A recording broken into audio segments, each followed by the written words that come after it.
Pros and Halls of YouTube. This video I'll just show you how I finished myself putting the last push rods in. I've got the cylinder head in, I torqued it. I actually spent last night torquing it. The bolts I had were a little bit too long, so I had to cut them.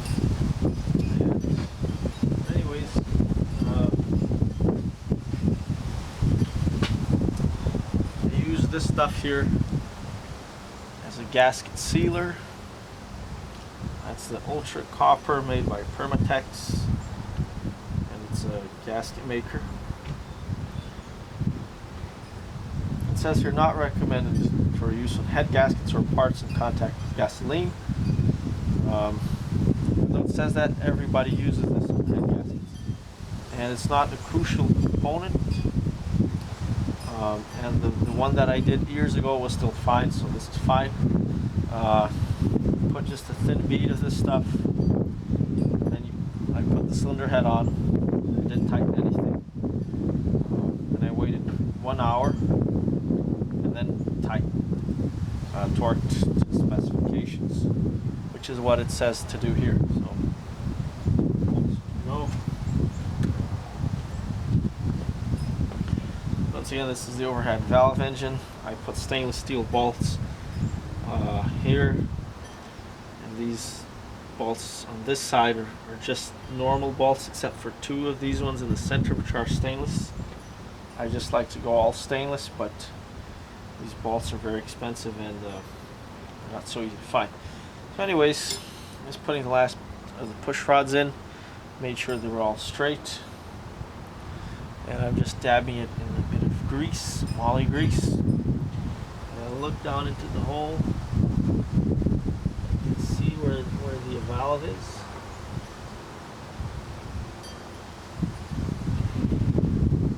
Push it down firmly, and if it's in the right place, once I push up on it, I'll be able to feel the valve pushing up. And I can also move it around, and I'll feel the resistance, like it's stuck. The valve actually has two little small pieces of wire around it that sort of holds the push rod in place. That's that one. This is the last one here. It's going to be a quick video, nothing long.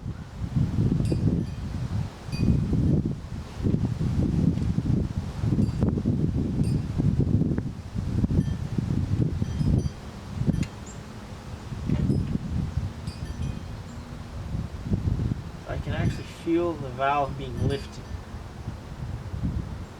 Sort of move it up and down gently like that.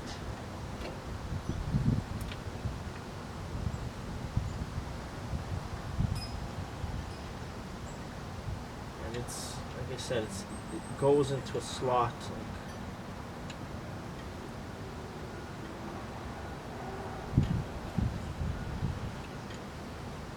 So the other thing I want to look at is the engine is at, right now it's at top dead center.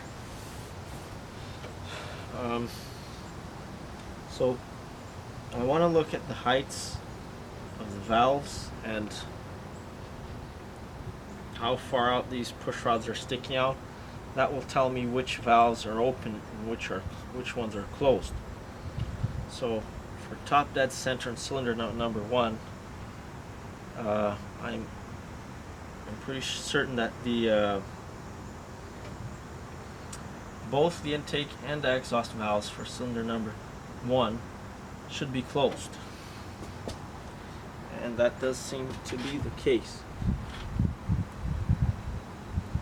And the only two that are sticking out are these ones, which is for cylinders 2 and cylinders 3. But I think these are different valves, so the intake for one, the exhaust from the other. I'll just have to read a bit what the manual says and try to understand this. I wish I had taken a picture of a video of the position of the pistons, but I do remember that 1 and 6 are together, so they're both at top dead center, pretty much. Alright? So I'll check back further information in the next video, but for now that's how you put the push rods, just to show you guys me doing that.